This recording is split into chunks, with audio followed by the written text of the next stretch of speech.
We now have the official reviews for Mario Kart World and the Metacritic score that we can actually compare to past Mario Kart games.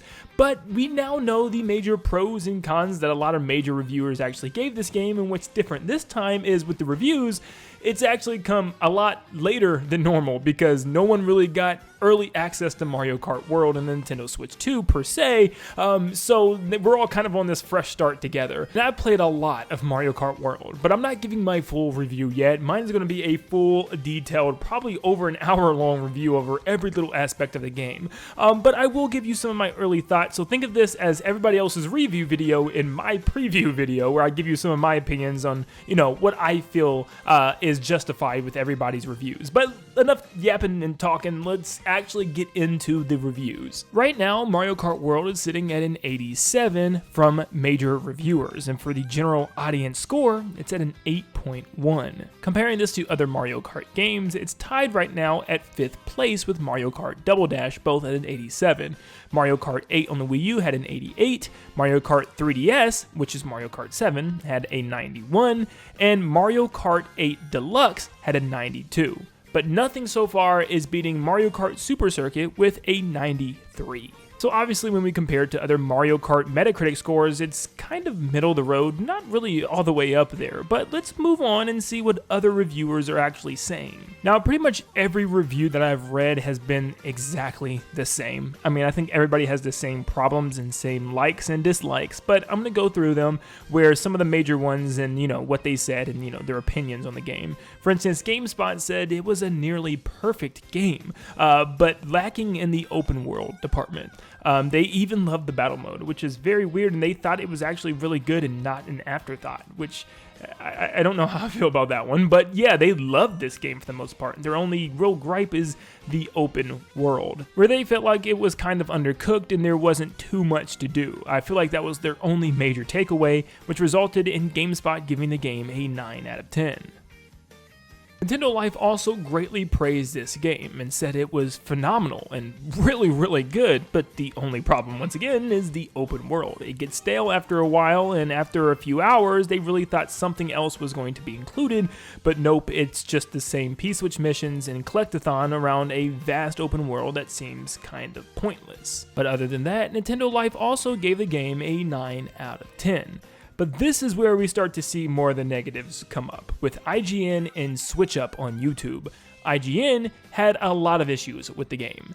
They said that the intermissions were sometimes very boring, that it was a mix of some good ones, but also a lot of straight driving and not a lot going on in some of the intermissions.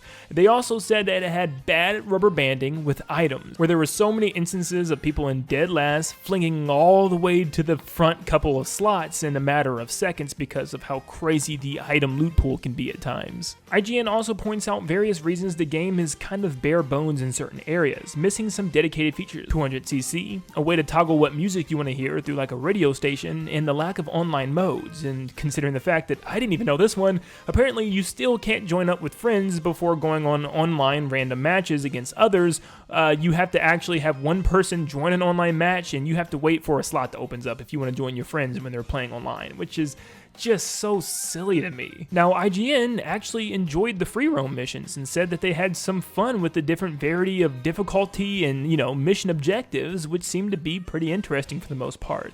But they also said that the free roam needed some little things to just kind of expand on it, but they were probably the ones that weren't as harsh and as critical on free roam as every other reviewer was. But they pretty much just said overall the game needs some updates and it could very well become one of the best Mario Karts ever. It's just definitely missing some content here and there.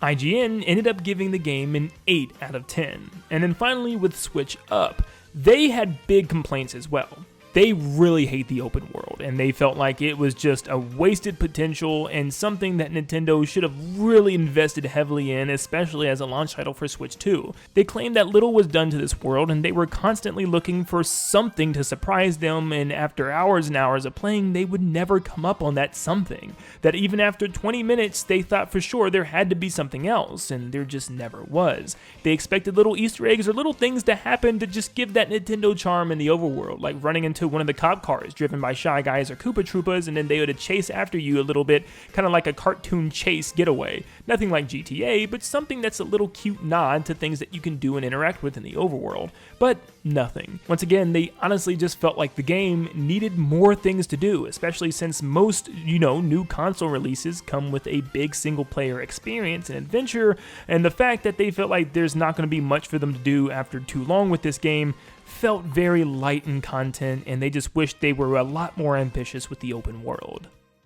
Now, at least on their video review, they didn't leave a review score, but looking at other reviewers such as Eurogamer, they gave it a 4 out of 5 stars. Most people gave it a 4 out of 5, a 9 out of 10, or an 8 out of 10, and that's exactly why we have our 87 on Metacritic right now. I don't like to look at the user score because I see a lot of people are just review bombing it as users because it's $80, and that's just a whole thing in and of itself, and I'll make one final video talking about the price and is Mario Kart World worth that price, but not until I completely finish the game, because I want to make sure that I get every aspect of this game before I unjustly and unfairly give it, an opinion based on is it worth $80, and I haven't even finished all the content. I don't know why people do that. But once again, I'm not giving my full reviews, I'm just giving my early thoughts. As I played a lot of the game so far and put in a lot of hours in each mode, I'm still not ready to give you guys my final verdict, but this is what I had to say in my takeaway.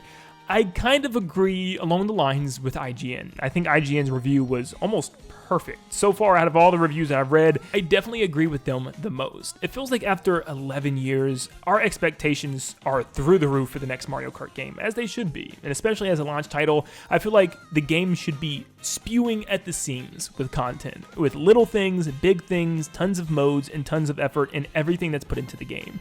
And that includes a huge free roam open world mode. And I think my problem right now is trying to combine two new mechanics that Nintendo has in this game, being the trick system and the open world. And I feel like maybe those two don't mesh, because where the game is at its best, I feel like, is with the trick system. You can pull off some absolutely incredibly unique tricks, wall flips, and rail rides within the actual tracks of the game, where it's kind of hard to pull off any of these things when it comes to the actual intermission tracks, where it's just a lot of straight roads and using your items in order to just drive through grass to get ahead. That is where I feel like those two things don't mesh correctly, so I do have some of the same complaints at IGN. I feel like some of the intermission tracks are still extremely boring, like I was fearing before the game came out. There's a lot of straightaways. There's a lot of moments where the game relies on the items to do the track design and not the track itself. There's so many gameplay clips I have of me just getting a golden mushroom or a mega mushroom and driving through the grass in order to get ahead of the pack, instead of doing cool tricks and flips like you could with the actual tracks.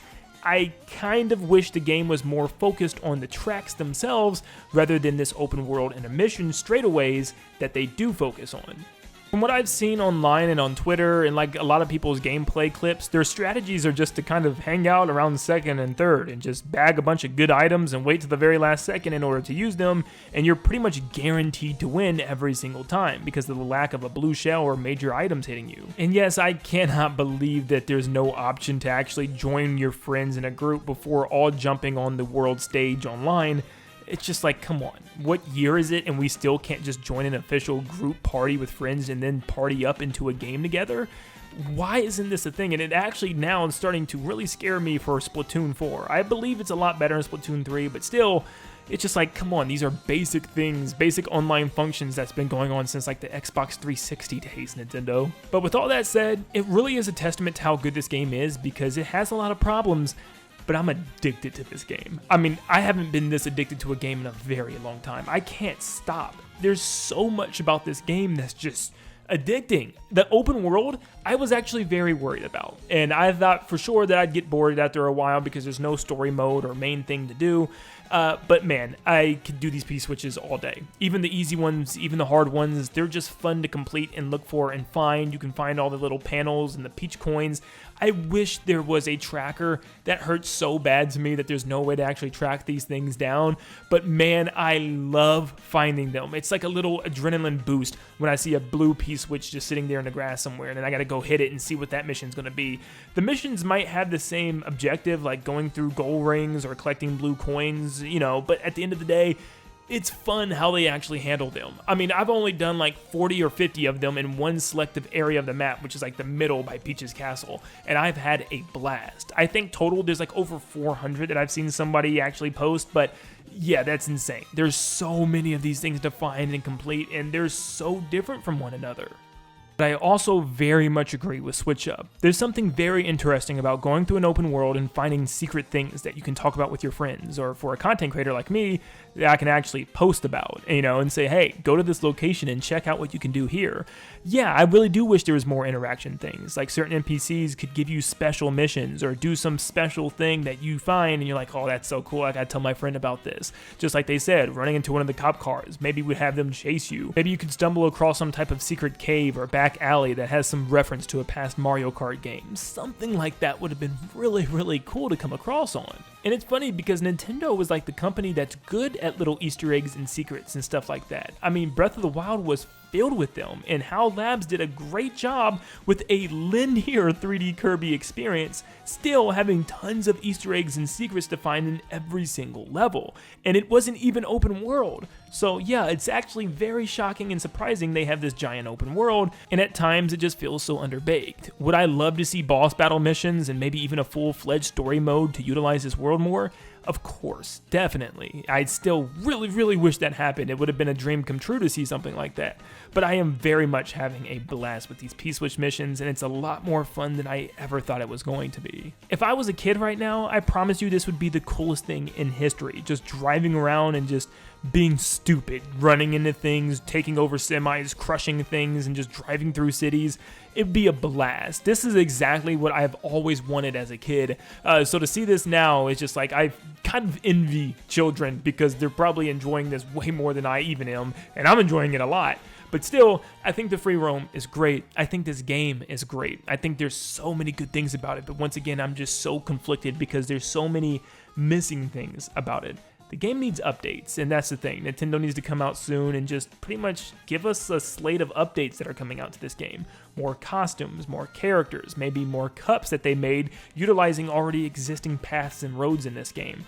There's just a bunch more that needs to be put into this, and I hope eventually Nintendo does fully flesh out this game to its full potential. But let me know in the comments down below if you agree with the reviews. Do you agree with my kind of early thoughts? Do you disagree? Let me know why, and thank you so much for tuning in. Make sure you leave a like and subscribe before you head out, and I hope you all have a blessed day. And I'll see you all on the next one. See ya, guys.